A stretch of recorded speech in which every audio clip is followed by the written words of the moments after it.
Hey everyone, thank you for joining. We'll get started here in just a couple minutes.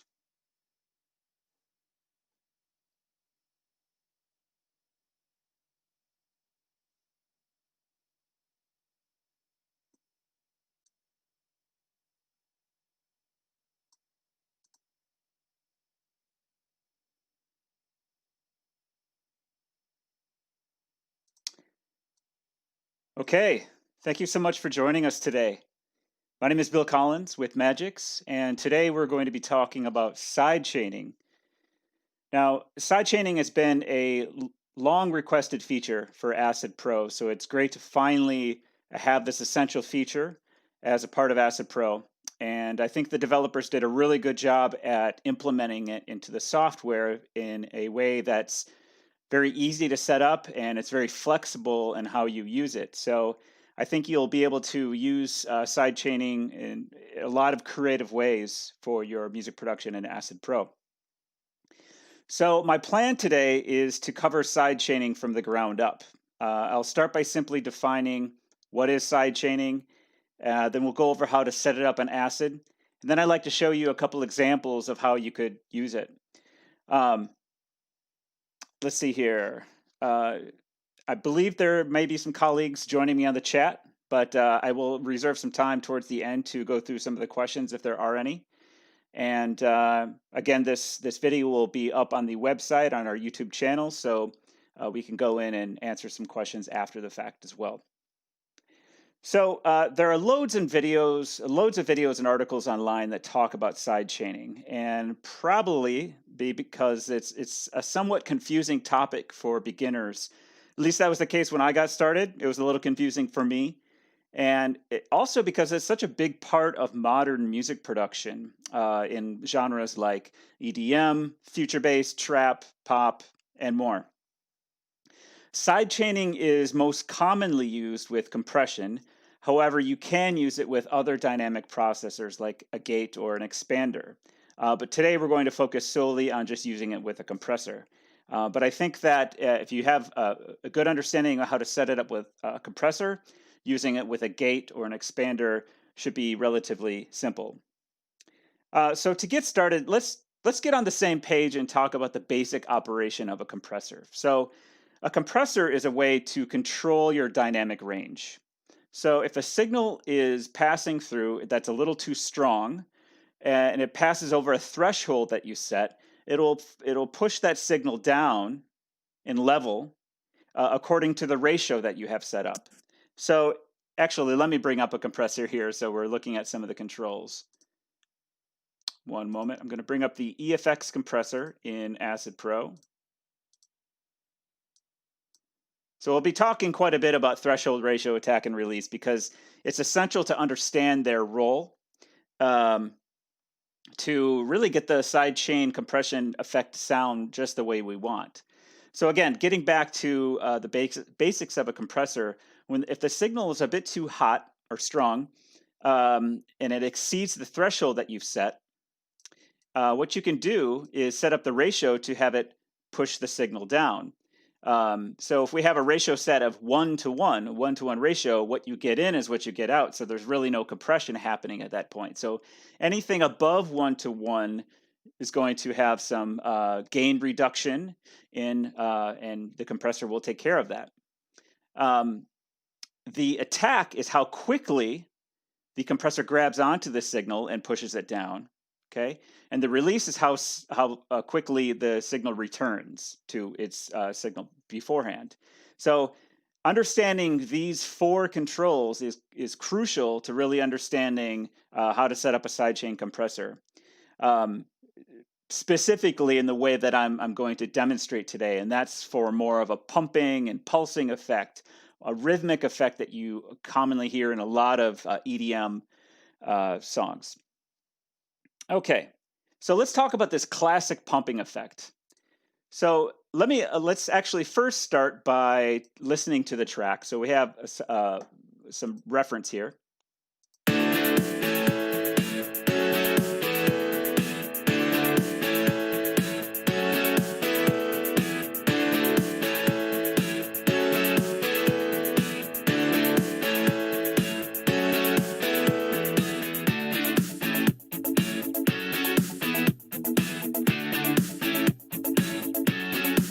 So hopefully you get the idea. A simple pop song, 4 on the floor kick.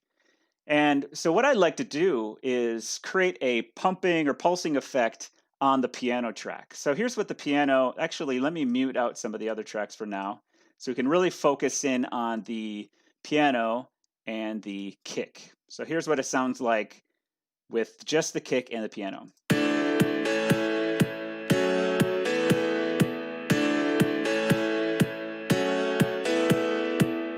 Okay, so we can hear both tracks in there, but what I like to do is create this pumping effect with the piano.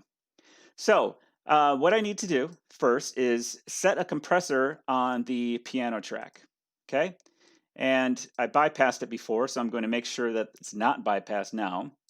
All right, and the first thing you want to do here is choose external. So the compressor is going to behave and act in a way according to the settings that we have here with the threshold, ratio, attack, and release, but it's going to be triggered from the kick drum, an external source, rather than the internal source, which is the piano track, okay?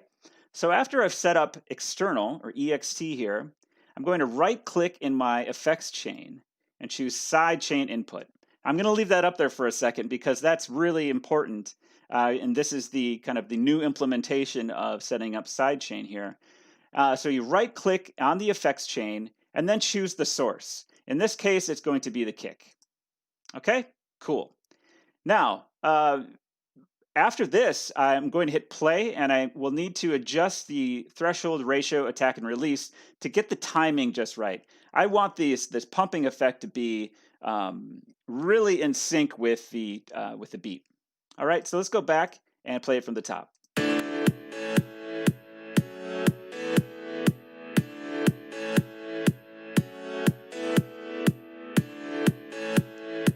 Okay, so I'm going to experiment a little with the controls of the compressor, and you'll start to see, you might want to really tune in and listen, but also take a look at some of the controls here, the meters, the gain reduction meter specifically. We'll start to see as I change some of these parameters here, what's going on with the signal. Okay.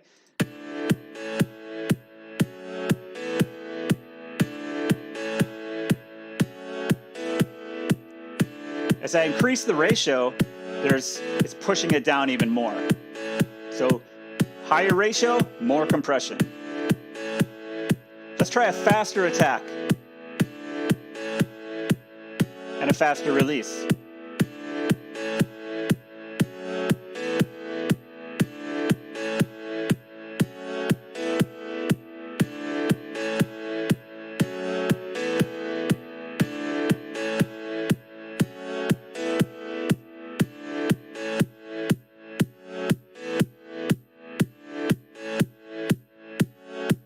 So now I've have a pretty low threshold and a higher ratio, and it's really starting to pump, and you can really start to hear that.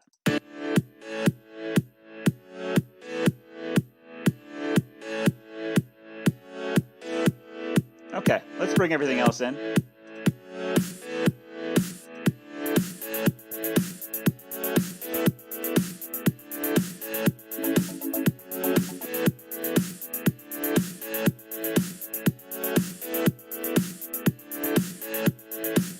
Okay, so now it's important to remember that there is no real preset for setting up your threshold, ratio, attack, and release for sidechain compression. It really depends on the program material that you're using. So you have to customize it for each one. You may have some general kind of rule of thumb.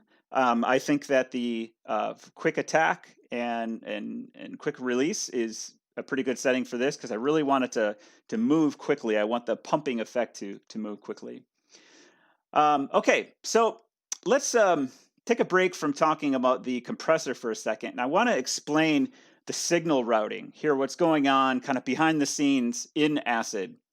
So first of all, when I right-clicked and chose sidechain input and chose the kick as the source, something else happened behind the scenes. Let's talk about that.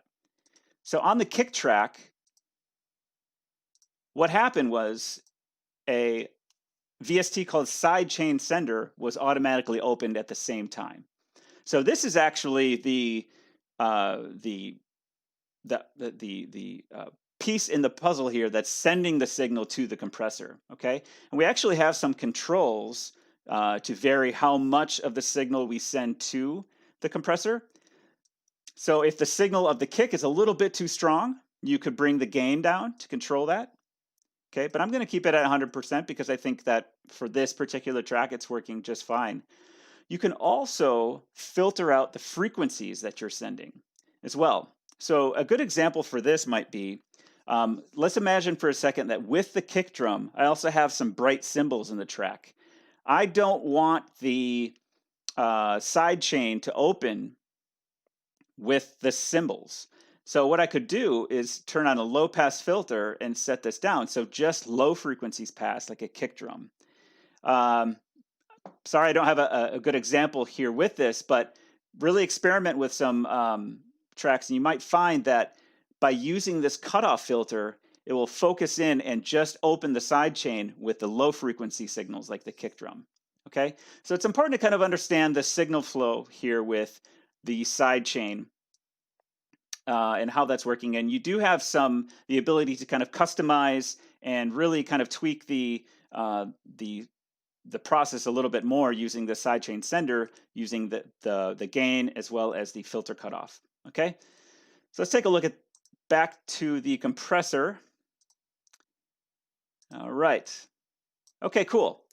So the example that I showed you before of setting up a sidechain compression on the piano track is one of the most basic ways to use sidechaining and one of the most commonly used applications, especially in genres like EDM. So I want to try to take it a step further, and really you can get very creative with sidechaining. And you often hear sidechain compression used a lot with again, EDM, trap, future bass, kind of more modern electronic music genres. But sidechaining, the process itself has been around for a very long time, especially in more analog type studios. And you'll often hear about sidechain compression being used with drum mixing. For example, you can have microphones on a drum set that are out in the room. So when the drummer plays out in the studio, we're hearing the boominess of the room. Well, we could put we could put a compressor or a gate on those drum mics, the room mics, and when the snare hits, they open up.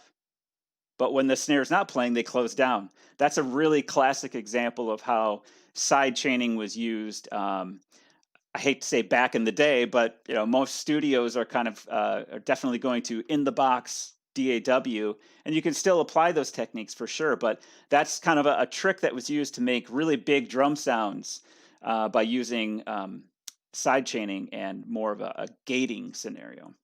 Okay, so again, I wanted to try some more kind of creative applications of sidechain.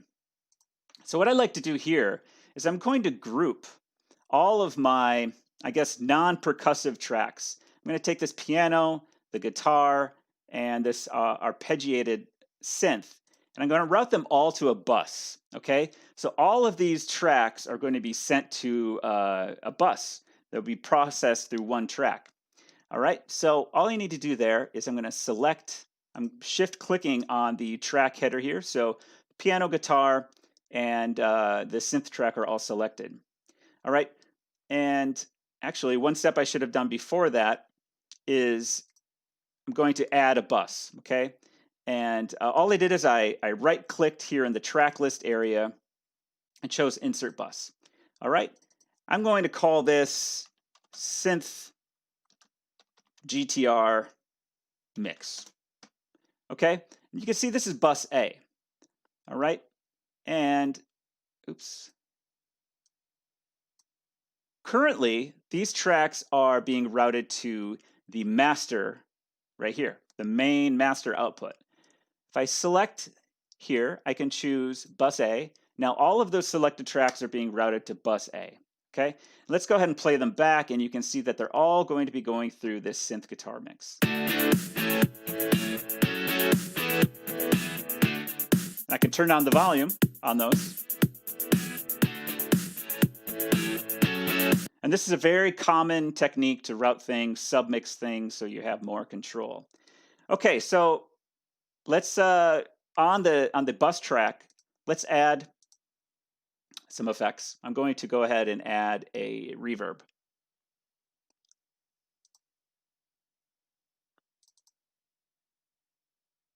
Okay.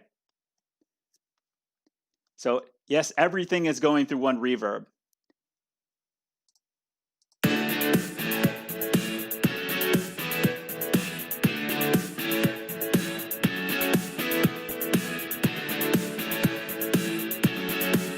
So they're all kind of mixed together in a real kind of wet, dense sound. But after this reverb, I'm going to add another compressor. Use the EFX compressor. Okay. So as you can probably imagine, what I'm going to do is set the sidechain input here to be the kick, set external, and set up my ratio, attack, and release. So I have all these tracks being routed to the bus, but they're still responding to the kick.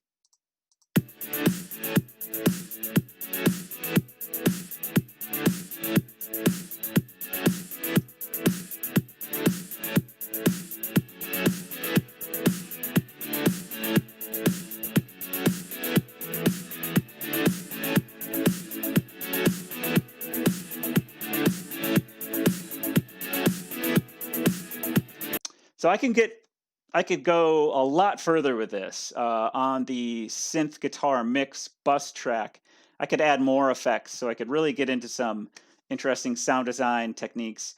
But it's being controlled by this sidechain kick and sidechain compression. Okay, so those are a couple different ways that you can use sidechaining. I think I'll actually move to the chat now and see if we can take a look at some of these questions. It's about 20 after. So let's take some of these questions here. Again, thank you guys so much for joining.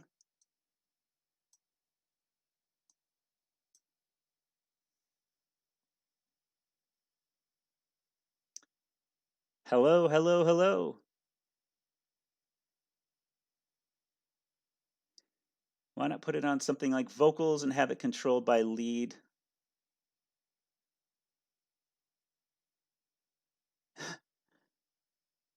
Yeah, that's a cool idea. There's a lot of creative applications for using sidechaining.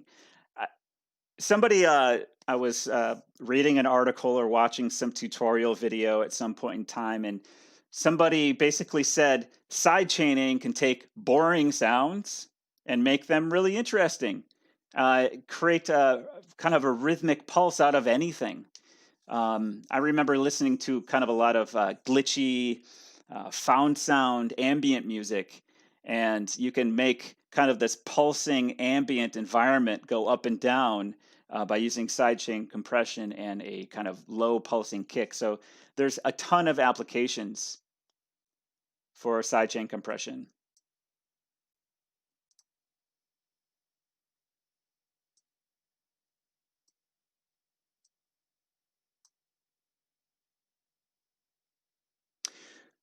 So basically, you're saying you can sidechain either a track or a bus. That is correct. Also, instrument outputs.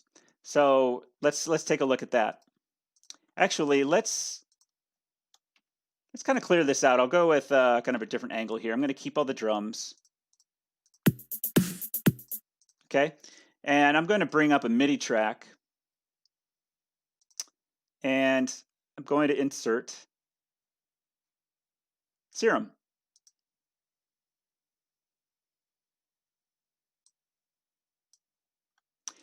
So by the way, if you're not aware, Serum, one of the coolest synthesizers out there on the market, ships with Acid Pro 10 Suite.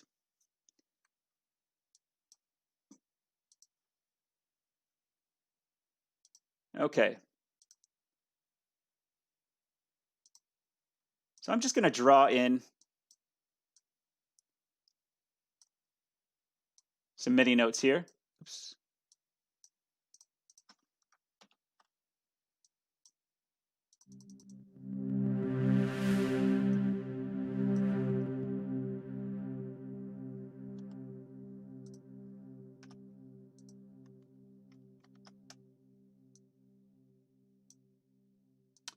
Okay, so we have a pad. Let's make that pad pump. Okay, so we don't apply the compressor on the MIDI track because MIDI is just passing data. Okay, it's triggering Serum.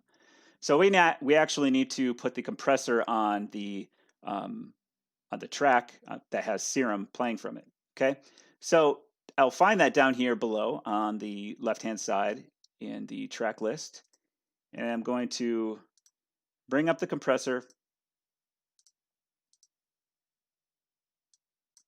right-click, sidechain input, choose kick, set the sidechain to external. Just kind of do some quick adjustments on the threshold, ratio, make a faster attack, faster release, and let's see what we got. Wonderful.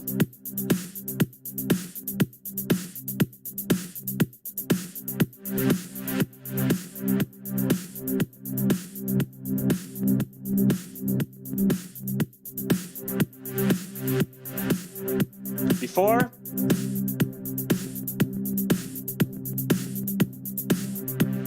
and after.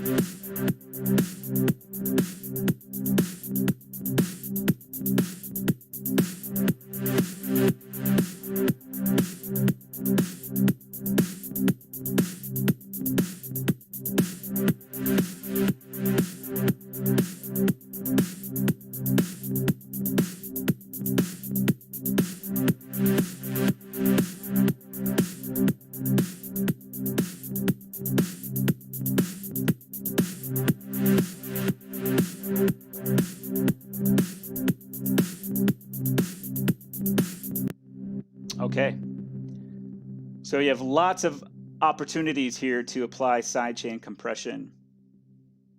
Do you have examples using any other effects? Let's see. Effects as in like a gate? Yeah, let's give that a shot. Let's see. Well,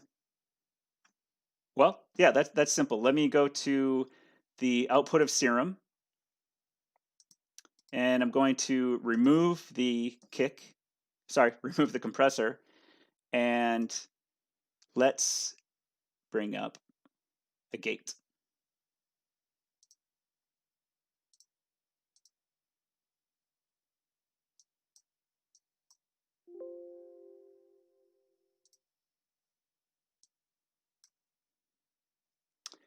Okay, so a gate is also kind of in the same family as a compressor. It's a dynamic processor, and but it kind of has a different behavior. They're very, very similar. As you can see, it has a threshold, range, attack. Range is is similar to ratio, and that range is how much the gating turns it down. So if you have a range that's set very high, it turns it way down. If it's not set that high, where we're at now, about 7 to 10 dB, it'll push it down, but the signal will still be audible. So let's see what we can create with a gate being opened by the kick in the sidechain scenario. Okay. So I'm going to right-click, choose sidechain input, kick, choose external, and let's see what we got.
So we're getting kind of some dynamic effects going there a little bit with the gate.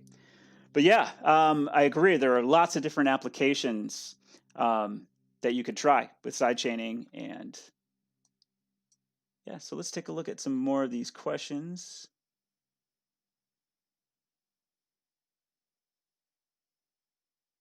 Yeah, I'm hearing all sorts of possibilities with experimenting with this with other sources.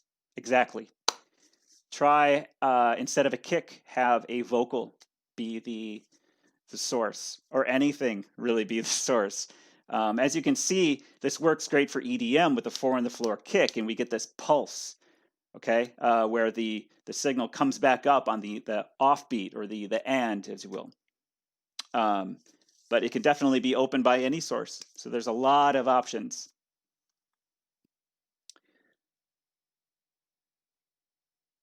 Okay. Well, hey guys, thank you so much for tuning. I think we're going to wrap it up here. If you have not upgraded to Acid Pro 10, head to magix.com and you can download a free trial. And that trial works for 30 days, no limitations. So give this a shot. And thank you so much for tuning in. Take care, and we'll see you next time.